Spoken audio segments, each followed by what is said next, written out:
श्री शिवाय नमस्तुभ्यम दोस्तों। 12 अक्टूबर 2024 शनिवार दशहरा के दिन करें एक लौटा जल वाला ये एक उपाय।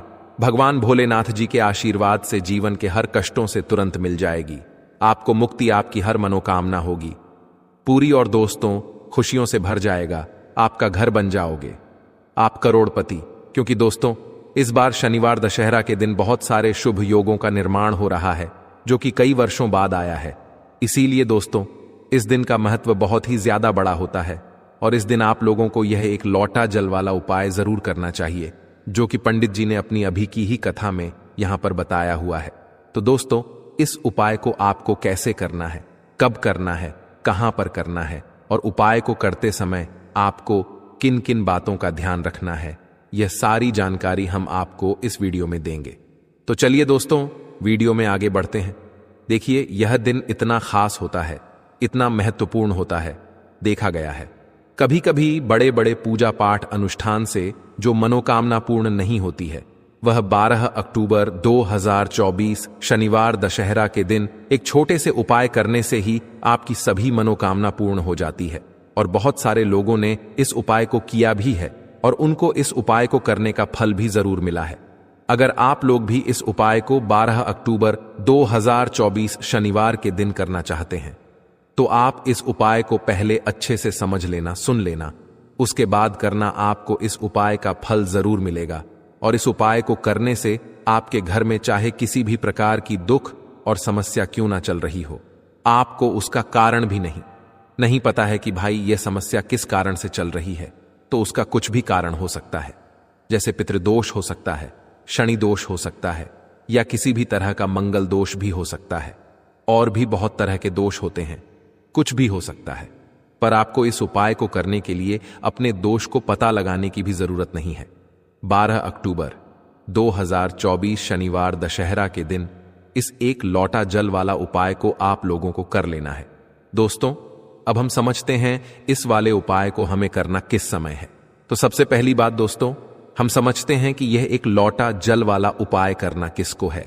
तो देखिए यहां पर सीधी सी बात है कि यह एक लौटा जल वाला उपाय जो उपाय है यह किस लिए किया जा रहा है। यह मनोकामना को पूर्ण करने के लिए किया जा रहा है या आपके जीवन में जो दुख और परेशानियां हैं उनको दूर करने के लिए किया जा रहा है, या आपका कोई बड़ा काम है जो कि नहीं हो पा रहा है, आप उसके लिए इस उपाय को कर सकते हो। तो सीधी सी बात यह है कि आप अपनी किसी भी प्रकार की मनोकामना के लिए इस वाले उपाय को कर सकते हो। तो यह उपाय वह व्यक्ति कर सकता है जिस व्यक्ति को अपनी किसी भी प्रकार की मनोकामना भगवान शिव जी से पूर्ण करवानी हो। और अगर कोई भी माताएं बहनें जो है अपने घर की सुख और शांति के लिए, घर में धन समृद्धि को बढ़ाने के लिए ये वाला उपाय करना चाहती हैं, तो घर की जो बड़ी माताएं बहनें होंगी वह इस एक लौटा जल वाला उपाय को विशेष रूप से करें। क्योंकि माताएं बहनें घर की लक्ष्मी होती हैं और जब घर की लक्ष्मी कोई विशेष उपाय करती है तो उसका फल ही बहुत जल्दी मिल जाता है और बहुत बड़ा होकर मिलता है। अन्यथा इस उपाय को कोई भी व्यक्ति कर सकता है, चाहे वह बड़ा हो, चाहे वह छोटा हो, चाहे वह बच्चा हो। जिस व्यक्ति को यह एक लौटा जल वाला उपाय समझ आ गया वह व्यक्ति इस एक लौटा जल वाला उपाय को शनिवार दशहरा के दिन जरूर करें, क्योंकि उसको इस उपाय को फल बहुत ही जल्दी मिल जाएगा। क्योंकि 12 अक्टूबर 2024 शनिवार दशहरा के दिन भगवान शिव जी बहुत आसानी से प्रसन्न हो जाते हैं। तो आइए अब हम समझते हैं कि इस एक लौटा जल वाला उपाय को आपको करना कैसे है और इस उपाय को करने का जो समय है वह क्या है। तो देखिए 12 अक्टूबर 2024 शनिवार दशहरा के दिन किए जाने वाले यह एक लौटा जल वाला जो उपाय है यह मुख्य रूप से सुबह का समय होगा, प्रातः काल का समय होगा। किस समय होगा? सुबह का समय होगा। आपको कोशिश यही करनी है कि सुबह के समय हम इस एक लौटा जल वाला जो उपाय को कर लें। पर किसी कारणवश अगर आप सुबह को इस उपाय को ना कर पाओ, आपको कहीं काम से जाना हो या किसी और काम की वजह से आप उपाय को ना कर पाओ, तो आपके पास फिर दूसरा मौका रहेगा जो कि शाम के समय का रहेगा, प्रदोष काल का रहेगा। अब भाई प्रदोष काल का समय भी एक बहुत ही लोगों के मन में प्रश्न बन जाता है कि भाई ये समय होता कब है, कितने बजे से लेकर कितने बजे ये समय होता है, ताकि हमें उपाय के लिए जो है करने का समय पता लग जाए। तो हम आपको बता दें प्रदोष काल का जो एक समय होता है शाम का समय वो होता है शाम के 6 बजे से लेकर शाम के 7 बजे के बीच का। इस समय के बीच में आप उपाय को करेंगे तो आपको उस उपाय का जरूर फल मिलेगा। तो शाम के 6 बजे से लेकर शाम के 7 बजे के बीच में आप लोग इस 1 लोटा जल के दीपक वाला जो उपाय को कर सकते हो। तो भैया बहुत सारे लोग यहां पर ये प्रश्न भी जरूर करेंगे कि भाई हम तो नौकरी पर जाते हैं, हम अपनी ड्यूटी पर जाते हैं और आने में हमें देर हो जाती है, तो उस जगह पर हमें क्या करना चाहिए? तो देखिए, उन लोगों को भी टेंशन लेने की जरूरत नहीं है। अगर आप लोग इस उपाय को शाम के समय प्रदोष काल में कर रहे हैं और अगर आप आने में देरी भी हो जाती है, आपको आने में 7 बजे तक आप नहीं पहुंच पाते हो, तो भाई आप 7 या रात 8 बजे तक भी अगर उपाय को करोगे तो भी चल जाएगा। और अगर इससे भी थोड़ा देर हो जाती तो भी आप उपाय को कर सकते हो, क्योंकि 12 अक्टूबर 2024 शनिवार दशहरा का दिन है। यह दिन बहुत ही कम आता है, पूरे साल भर में एक बार। इसलिए जब आपको मौका मिल जाए, जब आप इस उपाय को जरूर कर लेना।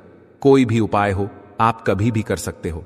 शनिवार दशहरा के दिन बस कोशिश करना कि समय के थोड़ा मतलब अंतर्गत ही कर लो, पर किसी कारणवश अगर ना कर पाओ तो फिर आप थोड़ा देरी से भी कर सकते हो, आपको उपाय का फल जरूर मिलेगा। पूज्य गुरुजी ने कहा कि जब भी शनिवार दशहरा का दिन पड़े तो आपको सिर्फ और सिर्फ 1 लोटा जल वाला उपाय करना है।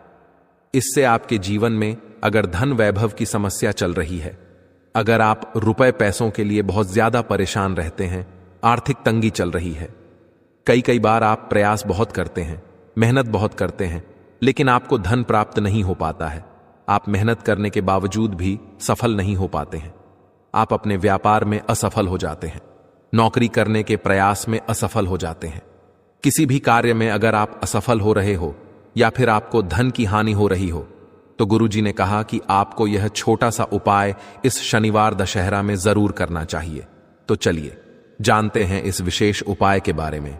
लेकिन उससे पहले एक प्रार्थना, अगर आप वास्तुशास्त्र ज्ञान चैनल पर नए हैं तो कृपया चैनल को सब्सक्राइब अवश्य कर लें और वीडियो को लाइक करके कमेंट बॉक्स में जय श्री हरि विष्णु जी, जय माता लक्ष्मी जरूर लिख दें, जिससे कि भगवान श्री हरि विष्णु जी और माता लक्ष्मी जी की कृपा सदैव आप और आपके परिवार पर बनी रहे और आपको कभी भी धन से संबंधित किसी प्रकार की कोई कमी ना हो। आज का यह वीडियो बहुत ही खास होने वाला है, क्योंकि शनिवार की तिथि में किए जाने वाले 3 विशेष उपाय आज आपको इस वीडियो में बताए जाएंगे। यह उपाय आप अपनी समस्या के अनुसार कर सकते हैं। इन उपायों में आपको धन प्राप्ति के उपाय बताए जाएंगे, आपकी मनोकामना पूर्ति के उपाय बताए जाएंगे, जीवन में किसी भी प्रकार के संकट चल रहे हैं, समस्याएं चल रही हैं, तो उनको दूर करने के उपाय बताए जाएंगे। चलिए जानते हैं पूज्य गुरुजी द्वारा बताए गए सबसे पहले और सबसे खास उपाय के बारे में। इस उपाय के लिए आपको सबसे पहले जरूरत पड़ेगी 1 लोटा जल की और थोड़ी सी पिसी हुई हल्दी, और आपको 12 अक्टूबर 2024 दशहरा की रात यह 1 लोटा जल घर में इस जगह रख देना, रातों रात बन जाओगे करोड़पति। क्योंकि दोस्तों, साल 2024 में दशहरे का पर्व मनाया जा रहा है 12 अक्टूबर को, और दिन पड़ रहा है शनिवार का। और आज की वीडियो में जो उपाय आपके लिए लेकर आए हैं, यह उपाय आपको दशहरे के दिन करना है। तो दशहरे के दिन जल में यह एक चीज डालकर अगर आप स्नान कर लेते हैं या मुंह धो लेते हैं, तो ऐसा समझ लीजिए कि फिर आपके भाग्य को चमकने से कोई नहीं रोक पाएगा, क्योंकि यह एक ऐसा उपाय है जिसे दशहरे के दिन करके व्यक्ति अपने जीवन में अपार धन, अपार सफलता, अपार सुख समृद्धि पा लेता है। मतलब इतना धन की संभालना मुश्किल होता है और घर में होता है। धन की देवी माता लक्ष्मी का वास देखिए। दशहरे का त्योहार हर साल अश्विन मास के शुक्ल पक्ष की 10वीं तिथि को मनाया जाता है, और आपको बता दें दशहरे को विजयदशमी के नाम से भी जाना जाता है। देखिए, इस दिन आप अगर कोई भी उपाय करते हैं, विशेषकर अपने जीवन से कष्टों को दूर करने के लिए, धन की कमी को दूर करने के लिए, अपने आर्थिक पक्ष को मजबूत करने के लिए, क्योंकि देखिए जिसके पास धन नहीं है वो बहुत से उपाय करता है, पूजा पाठ करता है, सब कुछ करके देखता है जिससे कि उसके जीवन के दुख और कष्ट दूर हो जाए। और इस दिन आप यदि कोई भी उपाय सच्ची श्रद्धा से कर लेते हैं, जीवन में दुख और कष्ट चाहे कितने भी हो, आपके जीवन से दूर होकर रहते हैं। अब देखिए, आपको बता दें कि दशहरे का जो दिन होता है, यह बुराई पर अच्छाई की जीत का प्रतीक माना जाता है। और आपको बता दें कि इसी दिन मां दुर्गा ने महिषासुर राक्षस का वध किया था, और यही वह दिन था जिस दिन भगवान राम ने लंकापति रावण का वध कर मां सीता को रावण की कैद से मुक्ति दिलाई थी। तो आप अगर अपने जीवन में शत्रुओं से भी परेशान हैं तो यह दिन बहुत ही उत्तम है। अपने शत्रुओं से छुटकारा पाने के लिए जो लोग नजर दोष से परेशान रहते हैं, जो लोग घर में आने वाले दुखों से कष्टों से बहुत परेशान रहते हैं, धन में वृद्धि नहीं हो रही है, तो ऐसा समझ लीजिए यही वह एक दिन है जो आपके जीवन में कष्टों को दूर कर आपके घर में सुख और समृद्धि बढ़ाएगा। तो दशहरे के दिन कौन सी वह चीज है जो आपको जल में डालकर स्नान करना है, यह तो आपको वीडियो में बताएंगे, लेकिन उससे पहले कुछ ऐसे उपाय हैं जो आपको बता देते हैं, जो कि आपको दशहरे के दिन करने हैं। क्यों करने हैं? क्योंकि इन उपायों को करने से आपको आपके भाग्य का साथ भी मिलेगा, धन भी मिलेगा, धन में वृद्धि भी होगी और हमेशा आपके घर में मां लक्ष्मी की कृपा बरसेगी। तो चलिए बात कर लेते हैं सबसे पहले उपाय की, जो कि है आपके घर में, आपके जीवन में संकटों को दूर करने के लिए। देखिए, अगर घर में संकट हो, पैसे पर संकट आ जाए तो पैसे की कमी, व्यक्ति के ऊपर संकट आ जाए तो बीमारियां उसे घेर लेती हैं, घर पर संकट आ जाए तो दुर्घटनाएं घर में बहुत होती हैं। अब यह उपाय अगर आप करते हैं तो कभी भी आपके जीवन में कोई दुख, कोई संकट नहीं आता है। करना क्या है? एक दीपक तैयार करना है शुद्ध देसी घी का, ठीक है ना। गोल बाती इस दीपक के अंदर लगानी है और यह दीपक आपको अपने घर के मंदिर में जलाना है। जब आप दीपक जला देंगे भगवान राम के सामने, यह दीपक आपको लगाना है। इसके बाद आपको 2 कपूर लेने हैं, छोटे छोटे से 2 कपूर की टिकियां लेनी है। इन्हें जलाकर इसका जो धुआं है कपूर का, यह घर के मंदिर में भी घुमाना है और घर में जितने भी कमरे हैं, जो भी कमरा है, बरामदा है, बालकनी है, आंगन है, घर का सभी जगह पर आपको यह जलता हुआ कपूर लेकर जाना है। अच्छे से घूमना है सारे कमरों में और फिर यह प्लेट जलते हुए कपूर की अपने घर के मंदिर में आपको लाकर रख देनी है। इस उपाय को कर लीजिए, फिर देखिए आपके घर में कभी कोई संकट नहीं आएगा, न धन पर संकट आएगा, न आपके जीवन में बीमारियां प्रवेश करेंगी। सुख और समृद्धि हमेशा आपके घर में बढ़ती चली जाएगी। तो यह पहला उपाय है। चलिए अब जल्दी से बात कर लेते हैं दूसरे उपाय की। कौन सी वो चीज है जो जल में डालकर आपको स्नान करना है और कैसे यह उपाय रातों रात आपके भाग्य को चमकाए और आपके घर में अष्टलक्ष्मी का वास होगा। मतलब मां लक्ष्मी कभी भी आपके घर को छोड़कर नहीं जाएंगी और दिन पर दिन जैसे जैसे समय बढ़ेगा वैसे वैसे आपका धन भी बढ़ता चला जाएगा। आपने देखा होगा कि बहुत सारे लोग होते हैं जिनकी पीढ़ी दर पीढ़ी धन जो है बढ़ता चला जाता है और कभी उनके धन में कमी नहीं आती है। तो ये वही लोग होते हैं जिनके घर में अष्टलक्ष्मी वास करती हैं, मां लक्ष्मी की कृपा बरसती है। अब देखिए, दशहरे का दिन जो होता है ना, यह भगवान राम की पूजा के लिए और मां दुर्गा की पूजा के लिए सबसे उत्तम होता है। अब भगवान राम जो है ना, ये आपके जीवन के कष्टों को दूर करेंगे। आपको बता दें कि इस दिन यह उपाय जो हम आपको अब बताने जा रहे हैं, जो व्यक्ति इस उपाय को सच्ची श्रद्धा के साथ कर लेता है, उसके जीवन में कभी निर्धनता नहीं आती है, कभी वह व्यक्ति अपने जीवन में परेशान नहीं रहता है, हर तरफ से उसे अपने जीवन में सफलता मिलती है। तो यहां पर हम बात कर रहे हैं अपराजिता के पुष्प की, यानी कि अपराजिता का जो फूल आता है, जो कि आपको स्क्रीन पर दिख रहा होगा। यही अपराजिता के 5 फूल आपको लेने हैं, जिनमें होता है धन की देवी माता लक्ष्मी का वास। अपराजिता की जो बेल होती है, इसे धन की बेल भी कहा जाता है। अपराजिता के ही पुष्प हैं जो कि महादेव को बहुत ज्यादा प्रिय होते हैं। जिस जगह पर अपराजिता की बेल होती है, अपराजिता के पुष्प होते हैं, अपराजिता के पुष्प से जुड़े हुए उपाय होते हैं, वहां पर कभी निर्धनता नहीं आती है। हमेशा उस जगह पर होता है धन की देवी माता लक्ष्मी का वास, क्योंकि मां लक्ष्मी स्वयं अपराजिता में वास करती हैं। इसी के साथ आपको बता दें कि जिस तरह से महादेव को अपराजिता का पुष्प बहुत प्रिय है, मां लक्ष्मी को बहुत प्रिय है, उसी तरह से शनिदेव को भी अपराजिता के फूल चढ़ाए जाते हैं। शनिदेव को अपराजिता का फूल बहुत प्रिय होता है। साथ ही साथ आपको बता दें, श्री हरि विष्णु बहुत बहुत जल्दी प्रसन्न होते हैं अपराजिता के पुष्प से जब आप इसके उपाय करते हैं, क्योंकि श्री हरि विष्णु को भी अपराजिता का फूल बहुत प्रिय है और भगवान राम को अपराजिता का फूल बहुत ज्यादा प्रिय होता है। अब देखिए आपको करना क्या है। 5 अपराजिता के फूल लेने हैं। जिस जल से भी आप स्नान करते हैं उस जल में आपको 5 फूल डालने हैं।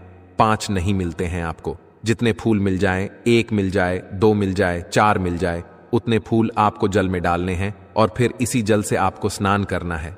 अब जो लोग ऐसे हैं कि स्नान नहीं कर सकते, मान लीजिए कुछ लोग ऐसे होते हैं जिनका स्वास्थ्य ठीक नहीं होता है, वह मुंह भी धो सकते हैं। भगवान का ध्यान करके इस उपाय को दशहरे के दिन कर लीजिए और आप देखेंगे कि बहुत जल्दी आपका भाग्य ही चमक जाएगा। मतलब भाग्य में लिखे हुए दुख, कष्ट, तकलीफ सब आपके जीवन से दूर हो जाएंगे। क्योंकि अपराजिता के जितने भी उपाय होते हैं यह बहुत चमत्कारी होते हैं। जब भी आप अपराजिता का कोई उपाय करेंगे आपको अपने जीवन में बहुत बड़ा चमत्कार देखने को मिलेगा। ऐसा आपके जीवन में होगा कि आपको खुद भी विश्वास नहीं होगा।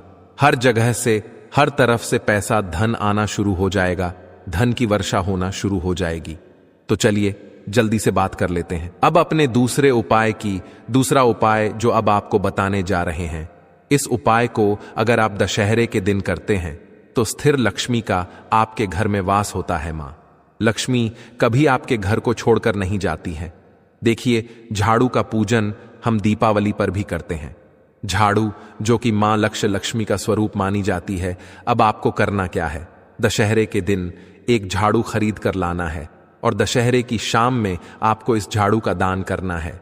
तो दशहरे पर एक बार ये उपाय कर लीजिए। जैसे आप साल 2024 में ये उपाय करिए और साल 2025 में देखिए आपका जीवन क्या होगा। मतलब पूरे 1 साल के अंदर अंदर आपका पूरा जीवन बदल जाएगा। आप अपने जीवन में बहुत आगे निकल चुके होंगे, आपके पास सब कुछ होगा जो आपको चाहिए। तो एक बार दशहरे पर यह उपाय करिए और फिर देखिए मां लक्ष्मी की कृपा कैसे बरसती है। अब बहुत सारे लोगों का क्वेश्चन यहां पर हो सकता है कि कौन सी झाड़ू आपको खरीदनी है। फूल झाड़ू आप यहां पर खरीद लें, वरना नारियल की झाड़ू आती है, वो भी आप ले सकते हैं। और इसका दान आपको मंदिर में आसपास जहां भी आपके घर के मंदिर हो वहां जाएं और इसका दान कर दें। अब चलिए बात कर लेते हैं अपने एक ऐसे उपाय की जिस उपाय को करने से आने वाली 7 पीढ़ियों तक धन की कमी नहीं होती है। पीढ़ी दर पीढ़ी धन बढ़ता है। उपाय ही इतना उत्तम है, कर लीजिए, क्योंकि ऐसा मौका साल में एक ही बार आता है और इस बार साल 2024 में शनिवार के दिन दशहरा पड़ा है। शनिवार का दिन आप सभी जानते हैं शनिदेव का है, जो कि व्यक्ति को जल्दी से जल्दी धनवान बना देते। देखिए, आपको अपराजिता के फूल लेने हैं। आपको ज्यादा नहीं मिल पाए तो एक फूल आप ले लें, किसी मिट्टी के दीपक में रख लें या किसी बर्तन में इस पुष्प को रख लें। अब यह पुष्प अपने घर की ईशान कोण में आपको रखना है। यहां पर यह फूल दशहरे के दिन रख दीजिए, पूरे दिन के लिए, ठीक है ना। दूसरे दिन तक रखा रहने दीजिए और फिर देखिए आपके घर में कैसे पैसा आता है, कैसे धन आता है, कैसे आप महाकरोड़पति बनते हैं। तो पीढ़ी दर पीढ़ी धन देखती चली जाती है, धन बढ़ता चला जाता है। जब अपराधिता का यह एक फूल भी अगर आपको मिल जाए ना, तो एक फूल घर की इस दिशा में जरूर रखना। साथ ही साथ आपको बता दें, मां दुर्गा को यह फूल बहुत प्रिय है। एक फूल अगर आप मां दुर्गा को अर्पित कर दें तो बहुत उत्तम है। साथ ही साथ साल 2024 शनि का साल है, यानी शनिदेव का साल है। और आप दशहरे के दिन अगर शनिदेव को यह पुष्प अर्पित करते हैं तो ऐसा समझ लीजिए शनिदेव आने वाले कुछ समय में ही आपको महाधनी बना देंगे। तो जरूर से ये उपाय करें। तो देखिए, कुछ भी ऐसा जो आपको नहीं समझ आया हो, कुछ पूछना हो तो कमेंट सेक्शन में पूछ सकते हैं। तो बात करें अगले महत्वपूर्ण और प्रभावशाली उपाय के बारे में। तो दोस्तों, हमारे घरों में पूजा घर का निर्माण एक बहुत ही महत्वपूर्ण और पवित्र पहलू है, जहां हम अपनी आस्था और विश्वास को जीवंत रखते हैं। पूजा घर की सजावट और उसमें रखी जाने वाली वस्तुएं न केवल धार्मिक अनुष्ठानों को पूरा करती हैं, बल्कि घर के वातावरण को भी सकारात्मक और शुद्ध बनाए रखने में सहायक होती है। इस वीडियो में हम आपको बताएंगे कि पूजा घर में कौन सी वस्तुएं रखना शुभ होता है और कौन सी वस्तुएं नकारात्मक ऊर्जा को आकर्षित कर सकती हैं। भारतीय धार्मिक शास्त्रों और वास्तुशास्त्र के अनुसार पूजा घर की वस्तुएं घर की पवित्रता और सुख समृद्धि को बनाए रखने में महत्वपूर्ण भूमिका निभाती हैं। दोस्तों, यह जानना बहुत जरूरी है कि पूजा घर में माचिस के अलावा कुछ ऐसी चीजें होती हैं जिन्हें कभी भी मंदिर में नहीं रखना चाहिए। आजकल हर घर में एक मंदिर होता है, और यदि हम उसमें सभी वस्तुओं को व्यवस्थित तरीके से रखते हैं तो माता लक्ष्मी का आशीर्वाद हमें प्राप्त होता है। परंतु कुछ ऐसी वस्तुएं हैं जिन्हें भूलकर भी मंदिर में नहीं रखना चाहिए। अगर आप इन वस्तुओं को अपने पूजा घर से हटा लेते हैं तो आपके घर की तरक्की निश्चित होगी और आपका परिवार सुख, शांति और समृद्धि में जीवन व्यतीत करेगा। यहां एक विशेष ध्यान देने वाली बात है, यदि आपके घर के मंदिर में गणेश जी की मूर्ति, तस्वीर या फोटो रखी हुई है तो परिवार के हर सदस्य को यह जानकारी अवश्य देखनी चाहिए। हाथ जोड़कर निवेदन है कि इस वीडियो को आज ही देख लें, वरना आपके परिवार पर संकट के बादल छा सकते हैं। यह जानकारी बेहद गुप्त होती है और जो इसे जान लेते हैं उनके परिवार में सुख समृद्धि आती है, उनका घर धन धान्य से भर जाता है। दोस्तों, यदि आप में से कोई भी इस वीडियो को पूरा देख लेता है तो समझ लीजिए कि आपके घर में माता लक्ष्मी का वास स्थायी रूप से हो जाएगा। आज भी ऐसे कई लोग हैं जो अनजाने में पूजा घर के सामने अनुचित कार्य कर बैठते हैं, जिसका परिणाम यह होता है कि उनके घर में दुखों का पहाड़ टूट पड़ता है। कुछ लोग तो अपने घर के मंदिर के सामने ऐसे कृत्य कर देते हैं जिसकी वजह से उनके जीवन में अनेक कठिनाइयां आ जाती हैं। इसके अलावा कुछ पति पत्नी ऐसे होते हैं जो किसी भी समय या स्थान की परवाह किए बिना संबंध बना लेते हैं और यह अज्ञानता उनके घर परिवार को बर्बाद कर देती है। अगर आप भी ऐसी गलतियां कर रहे हैं तो तुरंत उन्हें सुधार लें। मंदिर एक पवित्र स्थान होता है और वहां इस प्रकार की हरकतें अक्षम्य हैं। दोस्तों, यह भी ध्यान रखें कि आपके पूजा घर में कौन सी वस्तुएं नहीं होनी चाहिए। यदि आपने गलती से भी मंदिर में गलत वस्तुएं रखी हैं तो उसे तुरंत हटा दें। इससे पहले कि किसी संकट का सामना करना पड़े, इस वीडियो को ध्यान से देखें। अगर आप इसे हल्के में लेंगे तो आपके जीवन में गंभीर कठिनाइयां आ सकती हैं और गरीबी का सामना करना पड़ सकता है। आज नहीं तो कल इस जानकारी को समझना और अमल में लाना अनिवार्य है। इसलिए अगर आप अपने परिवार को बर्बाद होने से बचाना चाहते हैं तो इस वीडियो को पूरा देखें। यह छोटी छोटी बातें आपके जीवन में बड़ा बदलाव ला सकती हैं और आपका घर सुख, शांति और समृद्धि का स्थान बन सकता है। भारत में आज भी ऐसे कई लोग हैं जिन्होंने अभी तक अपने घर के मंदिर से ये 3 महत्वपूर्ण चीजें नहीं हटाई हैं। उन्हें सावधान होने की जरूरत है। कई लोग तो अपने बेडरूम में ही मंदिर बना लेते हैं और फिर उस कमरे में पति पत्नी साथ रहते हैं, सोते हैं, खाते हैं और कभी कभी तो मंदिर के सामने ही रात में संबंध भी बना लेते हैं। जरा सोचिए, भगवान जी का मंदिर आपके बेडरूम में हो और आप उनके सामने इस तरह की हरकत कर रहे हो। यह बहुत गलत है और इससे घर में नकारात्मक ऊर्जा आती है। हमारा आपसे निवेदन है कि अपने बेडरूम में कभी भी मंदिर न बनाएं। हम यह नहीं कह रहे कि पति पत्नी को संबंध नहीं बनाना चाहिए, बल्कि यह कह रहे हैं कि मंदिर का स्थान अलग होना चाहिए। भारत में शायद ही कोई ऐसा घर हो जहां पूजा घर न हो, और पूजा घर वह स्थान होता है जहां से घर में सकारात्मक ऊर्जा का प्रवाह होता है। इसलिए आपका पूजा घर वास्तुशास्त्र के अनुसार होना चाहिए ताकि घर में सकारात्मक ऊर्जा का संचार सही तरीके से हो सके। अक्सर ऐसा देखा गया है कि लोग पूजा घर में भगवान की मूर्तियां रखते हैं, परंतु कुछ ऐसी चीजें भी रख देते हैं जो वास्तुशास्त्र के अनुसार सही नहीं होती और इस वजह से घर में तरक्की रुक जाती है। अक्सर लोगों को इस बात का पता ही नहीं होता कि मंदिर में कौन सी चीजें नहीं रखनी चाहिए। कुछ लोग वास्तुशास्त्र को हल्के में लेते हैं और इस कारण अपने घर में गलत वस्तुएं रखते हैं जो नकारात्मक प्रभाव डालती हैं।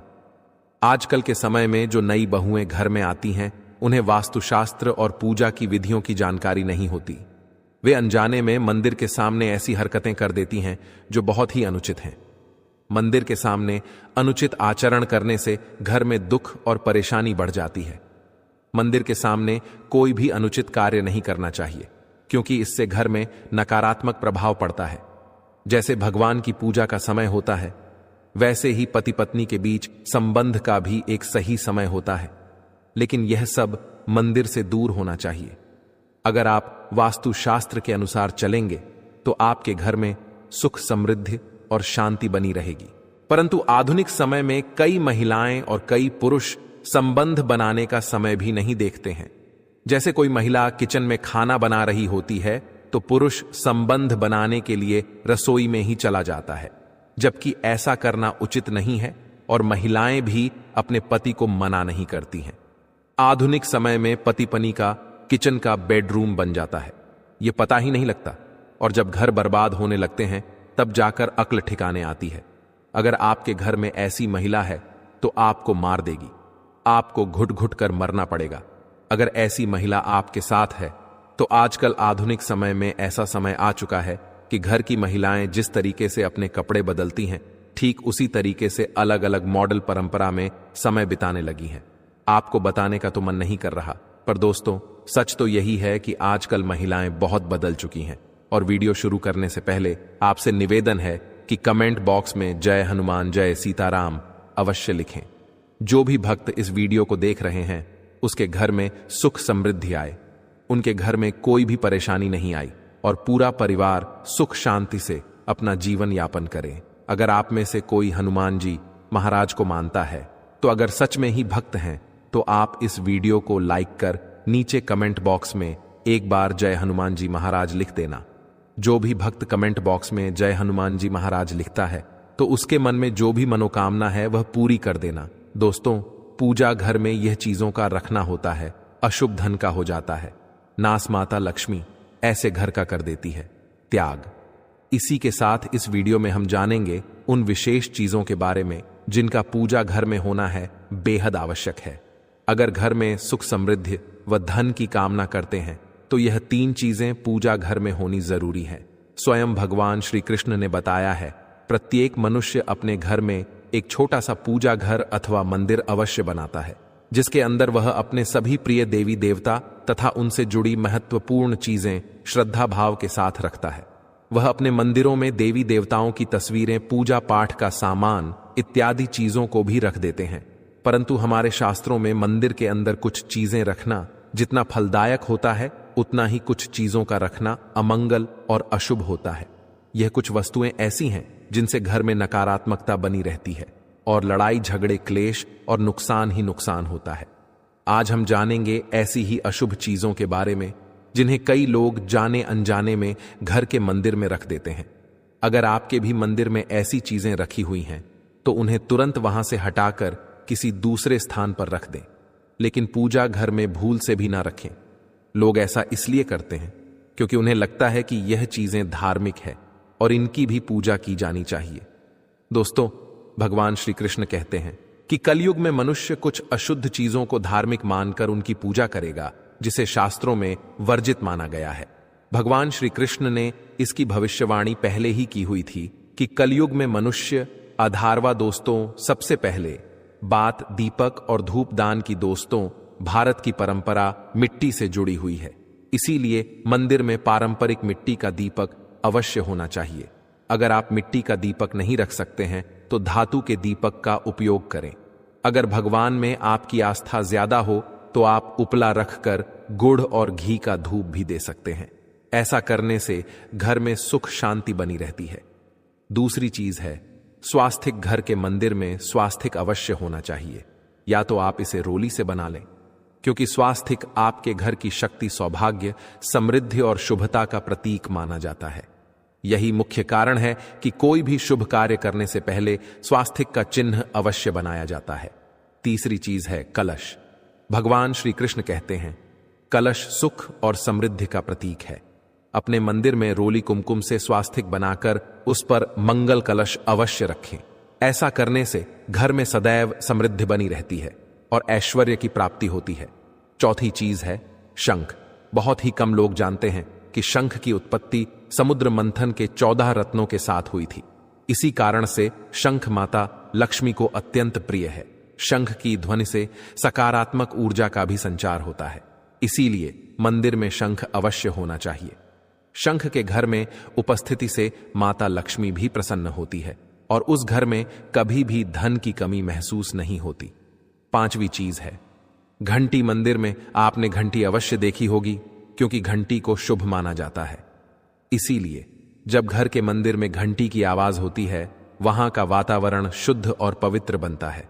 जिस घर में पूजा के दौरान घंटी बजाई जाती है, उस घर के आसपास की सभी नकारात्मक शक्तियां दूर हो जाती हैं और साथ ही सुख समृद्धि के द्वार खुलने लगते हैं।